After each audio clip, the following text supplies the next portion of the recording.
Jadi kalau kita bicara potensi umat muslim besar, yang non muslim juga punya potensi. Yang menarik gini Pak Mas Hiram, sejak kita punya Bullion bisnis, sejak tahun lalu, itu nasabah di BSI yang kita lihat, yang masuk ke BSI dan non muslim itu dari cuma 7-8%, sekarang 15%. 15%. 15%. In term of numbers. Iya, in terms numbers. Jadi kan ini menarik, berarti kan mereka melihat keuangan syariah itu tidak eksklusif, ini inklusif. Memang kita melihatnya salah satu entry point-nya adalah produk-produk bullion, tabungan emas. Dan emas itu kan tidak mengenal religi ya kan, agama. Ya udah, menurut saya itu penting. Nah, kalau pertanyaan tadi saya menjawabnya, melihatnya punya potensi besar. PR kita, bagaimana people kita bisa punya capability yang sama, sehingga kemampuan memberikan solusinya juga bagus. Bagaimana IT kita, stability-nya sama baiknya. Lalu gimana prosesnya bisa seamless, di mobile bisa UI UX-nya bagus. Udah menurut saya orang kenapa harus ragu kan gitu ya. Oke Pak, sekarang yang agak ringan-ringan ini Pak. Biasa Pak, pertanyaan-pertanyaan pendek Pak. Milih salah satu ya Pak? Iya, iya.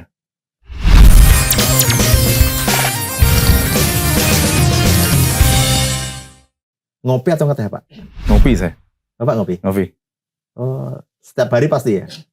2-3 gelas setiap hari. Tapi kopi hitam ya Pak? Oh, kopi hitam. Kopi hitam. Tanpa gula ya? Tanpa gula. Nggak ditambahin yang lain-lain juga? Bener-bener kopi hitam ya? Kopi hitam. Saya kadang giling sendiri juga. Oh. Dari bin saya giling sendiri, lalu seduh sendiri.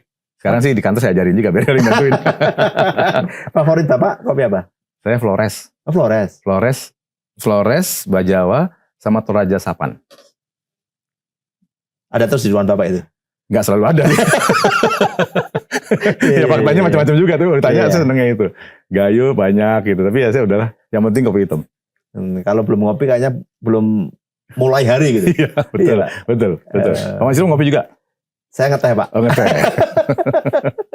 Iya. Sarapan di rumah atau di luar? Saya jarang sarapan. Oh jarang sarapan. Tapi kalaupun sarapan ya di rumah. Paling telur aja.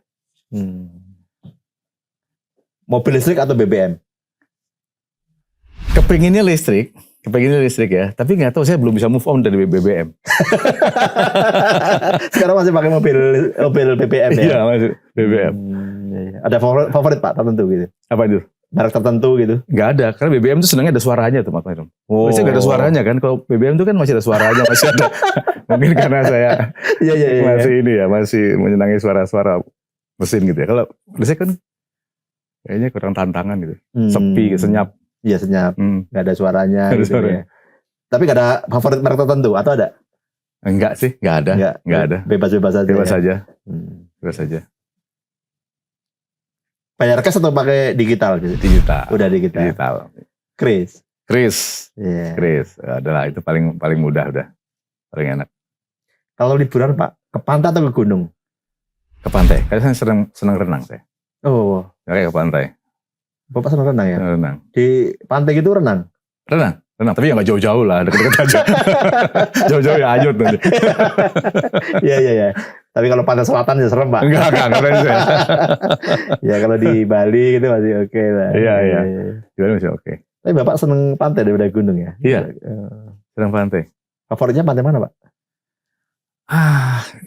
Sebenarnya sih nggak banyak favorit ya. Pokoknya kalau ada pantainya saya usahakan untuk bisa ke pantai sebentar lah gitu. Ya di Bali yang favorit di Sanur karena ombaknya nggak besar kan. Kalau di Kuta kan ombaknya besar.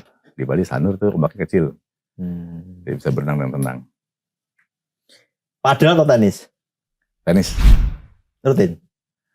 Sebenarnya nggak rutin. Dulu saya nemenin anak saya tenis, jadi saya ikut main tenis gitu. Kalau padel kelihatannya kan ya banyak yang seneng baru, tapi kalau saya merasa masih lebih tenis lebih punya tantangan menurut saya. Aduh, belum nyoba padel nih kayaknya. Saya pernah nyoba. Kurang gede lapangannya Pak ya? Nggak tahu ya, nggak tahu. Mungkin karena saya merasa lebih dulu kenal tenis, jadi begitu kenal pedal, terus kelihatannya ini kan kayak tenis aja tapi versi boleh mantul sana sini kan gitu ya. Jadi saya melihatnya tenis kayak lebih punya tantangan, lapangan lebih gede gitu. Rasanya lebih apa ya? Lebih Rakyatnya juga lebih berat ya Pak ya? Rakyatnya Iya, lebih iya, berat berat. juga. Iya, Berat. iya. Oke. Kalau dalam kepemimpinan ada filosofi tertentu Pak yang Bapak anut gitu? Saya pernah share ke Mas Masri waktu itu ya, yang filosofi tidak ada pelaut yang tenang, tidak tahu yang ulung dari laut yang tenang. Itu Iya. filosofi yang selalu saya pegang. Karena apa? Karena kadang-kadang orang kepingin jadi pemimpin, tapi ngelihat sudah jadi pemimpinnya aja, dia nggak pernah melihat bagaimana susahnya di awal-awal membangun karir. Jadi filosofi ini selalu saya tekankan ke teman-teman saya. Kalau dia punya masalah, ya itu pasti bagian dari pengkayaan. Dia punya masalah bagian dari dia mengasah mentalnya dia. Jadi filosofinya ya kalau ada tantangan, ya berarti Anda masih berjalan maju gitu, masih menanjak. Kalau orang mau naik itu pasti jalannya nanjak, pasti berat Pak. Tapi kalau jalannya turun, kerja tuh kayaknya santai-santai aja, antara dua tuh jalan datar atau jalannya menurun. Ya menuju sampai di mana kalau jalan dari menurun. Ya kita melihatnya kalau kamu punya tantangan, setiap saat ada pekerjaan berat, target tambah tinggi, nah itu kan berarti harusnya tantangan.